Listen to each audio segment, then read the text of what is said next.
ഒരമ്മയുടെ ഏറ്റവും വലിയ വേദന എന്ന് പറയുന്നത് അമ്മ ജീവിച്ചിരിക്കുമ്പോൾ മക്കൾക്കിടയിൽ ഭിന്നത ഉണ്ടാകുക എന്നതാണ്. ക്രിസ്തു നമ്മുടെ കാതിൽ മന്ത്രിക്കുന്ന ഒരു കാര്യത്തെപ്പറ്റി സൂചിപ്പിക്കാനാണ് ഞാൻ നിങ്ങളുടെ മുമ്പിലായിരിക്കുന്നത്.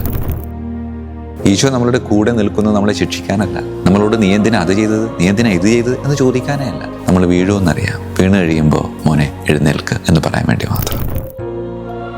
അതേ പ്രിയമുള്ളവരെ, എൻ്റെ ജീവിതത്തെ ഒന്ന് പരിശോധിക്കേണ്ട സമയമാണ്. ഞാൻ ജീവിക്കുന്നത് എൻ്റെ കൂടെയുള്ള കൂടപ്പിറപ്പുകൾക്ക് വേണ്ടിയാണോ, അതോ ചില വസ്തുക്കൾക്കും ചില നിയമങ്ങൾക്കും സമ്പത്തിനും വേണ്ടിയിട്ടാണ്? ആത്മപരിശോധനയുടെ സമയമാണ്. പ്രിയമുള്ള അച്ഛാ, എനിക്ക് വേണ്ടിയിട്ട് അച്ഛൻ നാളെ ബലിയർപ്പിക്കുമ്പോൾ പ്രാർത്ഥിക്കണം, ഈ കുടുംബത്തിന് വേണ്ടിയിട്ട്.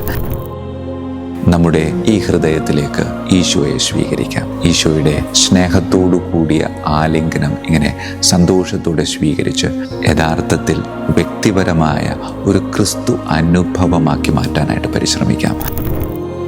പ്രിയമുള്ളവരെ, ദുബായിലെ മക്കൾക്ക് ഈ വരുന്ന ഫെബ്രുവരി മാസം 2 മുതൽ 6 വരെ ഒരുമിച്ചായിരിക്കാനുള്ള ഈ ഒരു അവസരം ദൈവമേ നല്ല രീതിയിൽ വിനിയോഗിക്കാൻ എനിക്കും അവിടേക്ക് കടന്നു വരുന്ന ഓരോ മക്കൾക്കും സാധിക്കണമേ എന്ന് ഏറെ സ്നേഹത്തോടു കൂടെ ആശംസിക്കുന്നു, പ്രാർത്ഥിക്കുന്നു.